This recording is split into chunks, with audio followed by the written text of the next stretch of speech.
guys, and welcome back to my channel. It has been a while since I've done a sit down video. I've been doing a lot of travel videos because I've been doing quite a fair bit of traveling, but as you can see I am back in my university room in Guildford and I am filming a little chatty video for you. It is autumn, so I've got my big cozy sweater on. I'm wearing joggers, so we're gonna get into this. I am gonna do a video on my top 10 travel tips as a vegan. For me, when I started traveling on my own, traveling with my family after going vegan, I was a bit worried about finding food to eat and being able to feed myself and get all the nutrients and vitamins I needed to function as a human being as a vegan when abroad, because obviously when you're at home you can just like cook whatever you want and like you can always go to the shop and buy stuff, but I was worried that traveling I wouldn't have this option. But I have now traveled quite a bit as a vegan. I have almost been vegan for 3 years, so I've done my fair share of traveling as a vegan. So my number one top tip would be to take breakfast bars with you wherever you go. This is also a money saving tip. If you're buying 3 meals a day, it gets quite expensive, and breakfast places I found are quite hard to find as a vegan because a lot of breakfasts have like milk in them, or they have like cooked breakfast but they're not vegan sausages, they're just veggie or they're meat. Some places do have really good vegan breakfast places, like in Jasper, Canada, we found Coco's Cafe, which had amazing vegan breakfast options. Their tofu scramble was so good, and as was their old-fashioned oats, which had a little shot of whiskey in it, which I enjoyed. You can use them as a snack throughout the day, or you can just have them at breakfast, have 2 at breakfast. I took them to Rome and Amsterdam with me when I travelled with my girlfriend, and we both ended up eating them. I like to take Naked or Cliff, and I just have one in the morning and then maybe one at like 11 or like 1 in the afternoon as a snack, and these just give me the energy I need to start my day, start a day of sightseeing or tourist activities, and save me a bit of money as well, because I buy lunch and dinner and they get expensive and I like to not spend that much money when I'm traveling. So that brings us on to my second tip, and that is the app Happy Cow. I download this whenever I go abroad. I love this app. It is like my saving grace. I don't get the premium version because that's expensive. I just get the standard version, and it lets you put in your location and your dietary requirements, and it'll pop up with a load of options of what you can eat that is around you. They do vegetarian options, they do vegan options, they do vegetarian and vegan. They show restaurants that serve meat but have vegan options as well, and they also show like health food stores. So it's a really good app to just like find all the vegan restaurants and cafes, and they have ratings and reviews and little comments that tell you which dishes are vegan. I use this a lot in Rome, Italy and Amsterdam, and they have pictures as well, and I like to look at the food before I go so I know what I'm getting into. Okay, so that's kind of like the eating out one, and which brings us on to my next one, which is eating in. And a lot of people think when they go abroad they have to eat out all the time, and yes, it is one of the fun things about going abroad, is experiencing the new cities and the new foods, and oh, it's really fun. But you can also get accommodation with kitchenettes, and you can get hostels that have communal kitchens that you can use. So when I went to Amsterdam with my girlfriend, we stayed in a hotel called Apart Hotel Amsterdam, and they were like mini apartments and they had a kitchenette. So if you stay in a place with a kitchenette, obviously you can buy food and cook for yourself. And this is as simple as it would be at home. You just go out to the local store, you buy like a box of cereal and some soy milk and some pasta, and some vegetables, and you've got your 2 meals a day. You can eat out for another one sorted, so you don't have to keep going back to the same restaurant if you're limited in choices, or that if there are no choices you can still cook for yourself. I have been to a lot of places that aren't very vegan friendly. One of the places that I've been that isn't vegan friendly is France, particularly the Alps, and even the shop there had soy milk and soy yogurt. If you're in a communal kitchen or a hostel, you can always see if the other people that are sharing there want to go and buy some food and go quids in, and you can make a big like pasta dish for dinner and make some friends while you're at it. I think that sounds like a cool idea. This is a little tip that I learned while I was traveling in Croatia, possibly one of the least vegan friendly places I have ever been, and that is the side menu. We were in this like little restaurant by the beach on the resort, and nothing was vegan. They had a vegetarian pizza, but like the manager had to come over to me and be like, yeah, there's dairy in this, you can't have this. And I was like, okay, well what sides do you do? And he was like, well, we can do you a plate of our fried vegetables. And so I had a plate of very heavily oiled fried aubergine, onion and mushroom, and it was great. I love fried mushroom, it was fine. And I had this with a portion of chips because chips are the vegan's best friend. And it was food. I was okay with it. Also, when I'm traveling in France and I'm skiing in the Alps, the only vegan thing I can ever find is chips, like at any of the chalets on the slopes. And that's fine because I don't expect them to have like a full-on vegan menu up a mountain. It's a bit much, but chips, I love them. There's a picture of me eating some chips in France.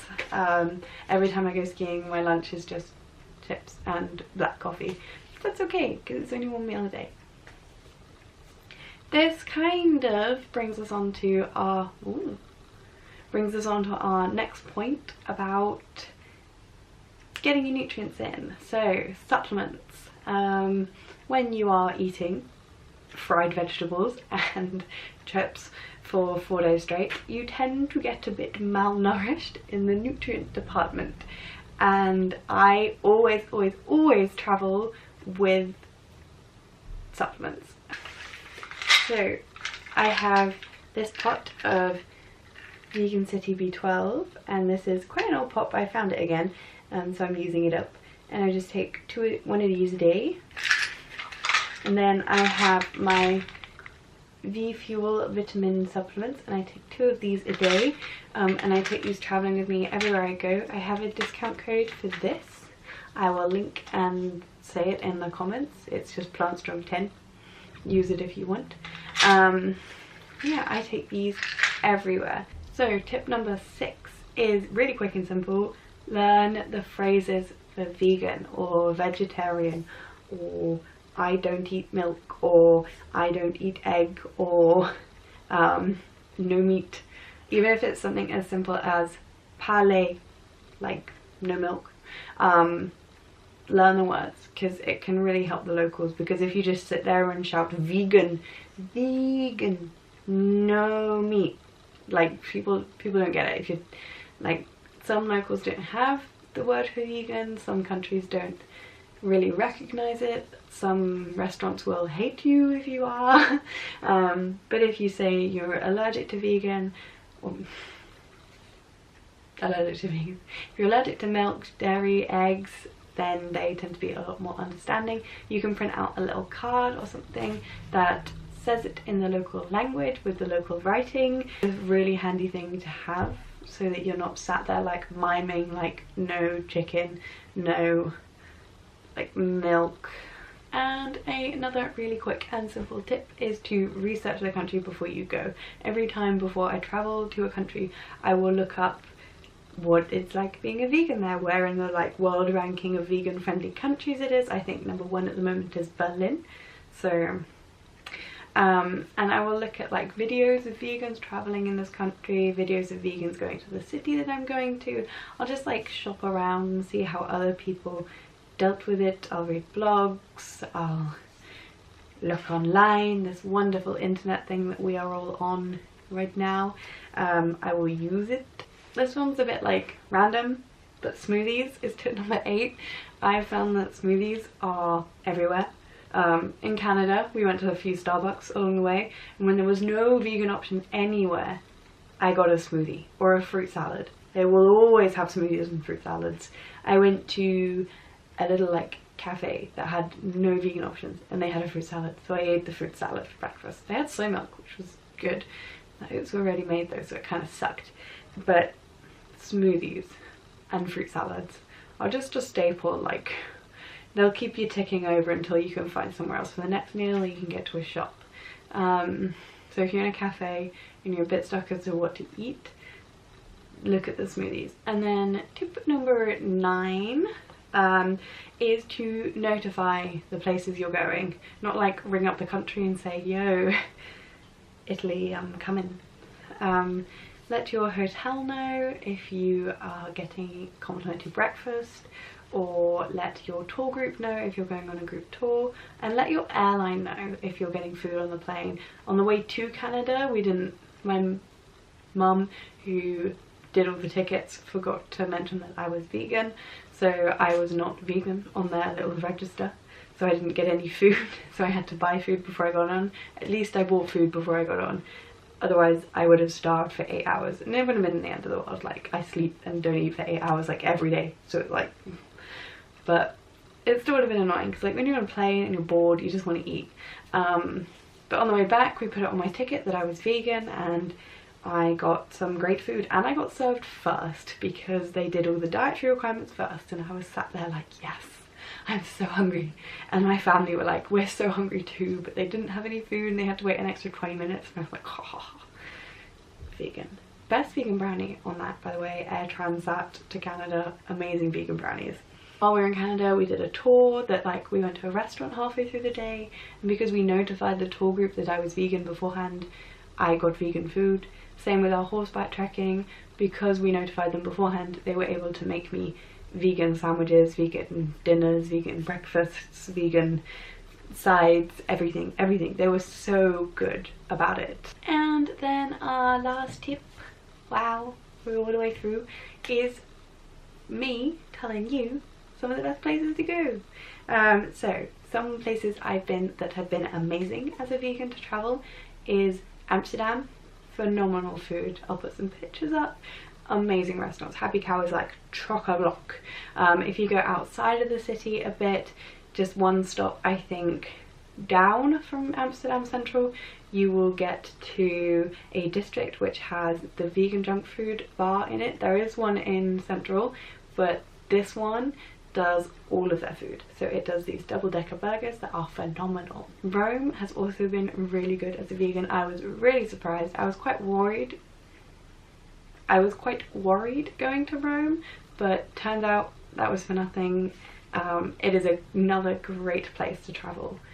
Berlin is one of the most vegan friendly cities in Europe. I haven't been there as a vegan, I have as a vegetarian, but I definitely recommend traveling to Berlin. It's something I want to do pretty soon, so hopefully that will happen within the next year. Canada as well was phenomenal as a vegan. It is one of the more developed English speaking countries, so it was quite easy to communicate and get adjustments to the menu. There were a lot of vegan specific restaurants, even in the places like Banff and Jasper and somewhere else we stopped. This tiny little town between Calgary and Banff had a vegan restaurant, and it was great. This is another place where Happy Cow really helped me out. Other great places to travel if you're a vegan that I haven't quite gotten to yet is Bali and Indonesia, like Taiwan. They are phenomenal as a vegan. They are very vegetarian and vegetable based places. Just be careful of fish broth. And then somewhere else I have been, but not as a vegan, New York is phenomenal. So many vegan options, I want to go. And then of course there's good old London if you're not from England like I am, or even if you are just getting into London and experiencing some of the vegan cuisine and restaurants they have and making a day of it. It still counts as travel if you are in the same country. Okay, and those are my top 10 vegan travel tips. I hope you enjoyed. Sorry the lighting is a bit jacked, it's all natural. Thank you guys very much for watching. Please like, comment, share and subscribe if you feel like it. Follow me on Instagram, it is PlantStrongTam. I post fitness, travel stuff, and yeah. Thank you as always. Feel free to contact me, feel free to leave a comment. I will be here. Hope you have a nice day.